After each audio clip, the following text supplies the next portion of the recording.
Alright, a little late to the party, but better late than never. Superhero 2021 movie and media shows and stuff tier list. So, yeah. Let's start off with the MCU stuff. Let's actually get into it. First we have Black Widow. Initially when I first watched it, I thought it was good. But I'm looking back at it and I just think it's okay, solid C. It looks slightly better than most of the Marvel stuff this year. You know, some of the action stuff is above average. Elena is good in this, which is something I had to say for her in Hawkeye. There's a couple of good shots. Taskmaster is I don't read the comics, but I know a basic understanding of how Taskmaster is supposed to be, and they kind of wasted them. And some people like the I don't know about some people, but I know someone that says that making them a woman was the problem. That wasn't the problem. The problem was the character itself. And the other villain, I forgot his name too. The one that Black Widow was unable to punch if she smelled him. That guy was just overall mediocre movie. Next up, WandaVision. WandaVision is kind of like a roller coaster when it comes to quality. You know, some episodes are good, some episodes are bad. You know, it goes good then bad, good then bad. Like, you go from episode 8, which is amazing, to episode 9, which is not good. So I'm gonna have to also put it in C. The Falcon and the Winter Soldier is good, but probably, and I don't mean this in a rude way, because the show is actually really good. Probably the most forgettable Disney Plus show that came out this year. I mean, Carly had the main villain's name. She was alright. Like, the final scene in the show was really great. Bucky and Sam were great. John Walker was really great. No memorable action. A couple of nice looking shots, for Marvel standards, MCU standards. I'm sorry. So yeah, it's pretty good. Another C. Next is Invincible. You see, Invincible. The thing about Invincible, it's as I didn't watch it. Hawkeye, it's good. There are some things about it. It's basically like the other Disney Plus shows, Disney Plus Marvel shows, but with a little bit more good to it. Haley Steinfeld is in it, so that automatically puts it out of the C tier. A couple of good action. I don't remember any stellar shots. The villains were okay. Kingpin was cool. It actually made me want to watch a Daredevil show. So it'll be Loki, best Disney Marvel show, but not S. Because this show is visually the best one in my opinion. Side characters are great. I love Mobius and Sylvie and B-15, I think that's her name. And the clock person, cool too. What else? Action wise though, this is probably the worst. The action in this show is pretty bad. And Loki, maybe it's because I haven't rewatched the movie is in recently, but I don't remember Loki being this weak. Like, he actually struggles to fight normal people a lot, and he barely uses his powers. So, yeah, that's the thing. But overall, the show is pretty decent. The Suicide Squad, 1 trillion times better than that thing that came out in 2016. Above S. There we go. This list doesn't have one opinion, though. That sucks. Venom, Let There Be Cinema. I absolutely adore Carnage in this movie. He's, like, in my opinion, the perfect blend of sinister and goofy. Like, I just absolutely love the line "level up" and power up, and let there be carnage. The fact that he had computers and that scene where he did spinjitzu, all of that was just amazing. Venom and Eddie's chemistry was great. Shriek was okay. Dan, all the other side characters are just okay. The main highlights are definitely Carnage, the symbiotes, and their hosts. Yeah. Also, action is pretty decent, and there are some nice looking shots. Zack Snyder's Justice League, I think I'll give it an S. It's really amazing, and I can't believe how much stuff they cut from this. Like, comparing this to the 2017 version, it's like night and day. What did they do? Why did they cut so much good scenes out of this? Like the scene where Flash basically saves the world. Cyborg's scenes, a bunch of the Cyborg scenes that were in here were great. I love the scene where he helps the family out with their money problems and that stuff. Also, Superman's lip CGI doesn't look as bad. I really like the black costume.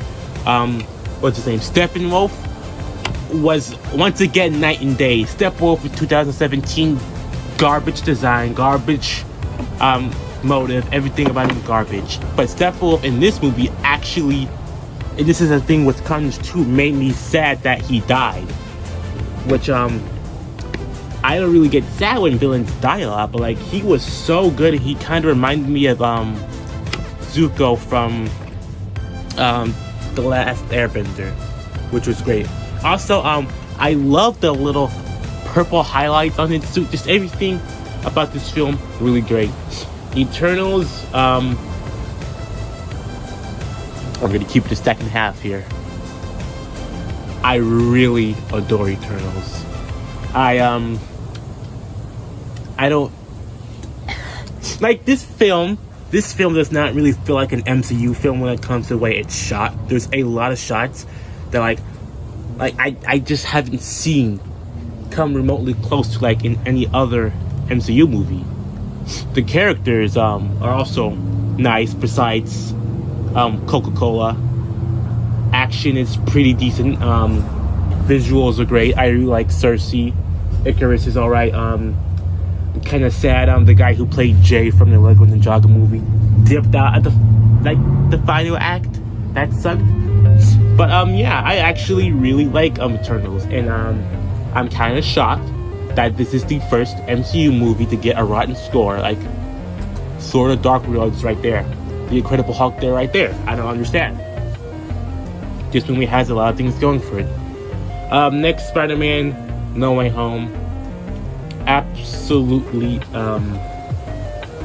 excellent. See, if the movie was everything the second half does, it would be in SS, but the first half is kind of okay. I really just wish the movie did one or the other. I think it would have been great if it just focused all the way through on like Peter dealing with his identity crisis. I think that would have been great. Or have the movie just full on be a multiverse story, like from the beginning to end, instead of, half of the movie being the identity crisis and the other half being the multiverse stuff. I really wish it would have just been one or the other. But what we got, the two stories, though one of them is vastly superior than the other, is great. I love seeing Andrew and Toby. They made Electro actually very good this time, because in The Amazing Spider-Man 2, I vastly preferred Max to Electro, which was kind of fun to me. And Willem Dafoe Green Goblin was great as always. Yeah, this movie has a lot of stuff. I also really loved the ending, how he had to throw away his life and everything that basically happened to him. And having his, his Peter Parker side basically not exist. That was pretty nice in my opinion. And Shang-Chi. I don't know what happened with this movie's CGI and green screen, but it sucks.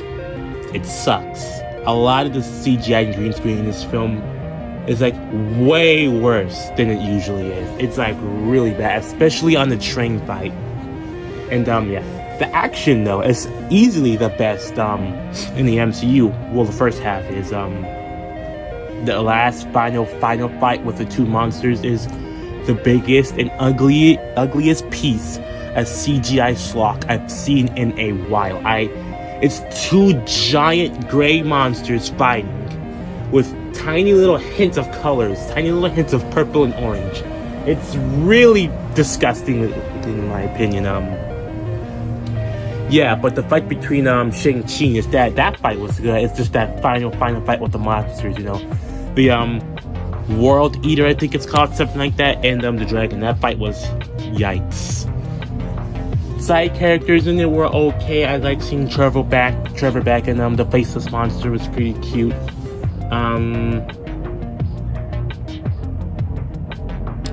Yeah, that's all I gotta say for it.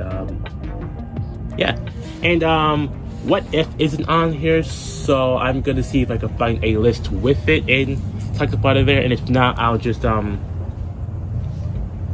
that it's here and talk about it there.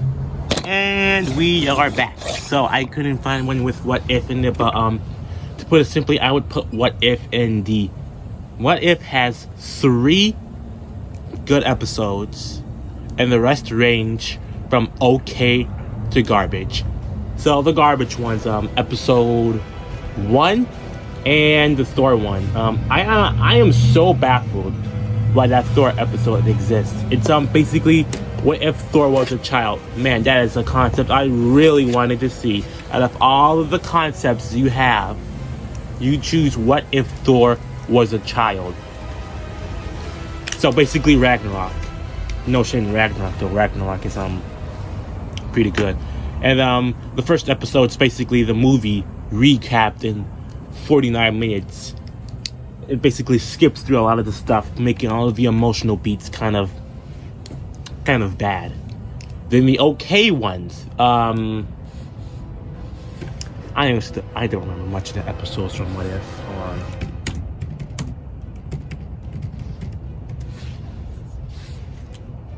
All right, let's see. The okay ones. 2, 3, 5. Yeah, 2, 3, and 5. Those were okay. Zombies episode was way too comical, and a lot of the jokes just sucked. Like the way Bucky made jokes about seeing Cap and Falcon die in that episode, I just didn't like it. But the interesting thing about the episode and What If as a whole is I didn't expect this series to have so much violence and death in it. Like, it was actually surprising to see how many on-screen deaths and how brutal they were. It was nuts. I did not expect that. Let's see. What if the world lost its mightiest heroes was okay. I like the kind of like mystery like the mystery aspect to it. What if T'Challa became Star-Lord? That episode was alright. And what if Killmonger rescued Tony Stark is I don't know. Killmonger's plan is Lex Luthor BVS level ridiculous. It's like goes back and forth doing this and that, and like one little thing just mess it up and nothing goes wrong. So yeah. And the 3 good episodes are 4, 8, and 9. Episode 4 is one of the best things the MCU has produced, in my opinion. And 8 and 9 are really good. So, yeah, they have really nice animation overall, nice action scenes, and yeah, it's basically it. So I'd put What If in the worst Disney Plus show. So yeah, here's the list. If you disagree, just know that I'm not gonna read your comment, and I don't care. Yeah, this is objectively correct. So cope, seethe, mauled, plus L ratio didn't ask. Also did your mom, so yeah. Yeah, that's it. Bye. I said bye.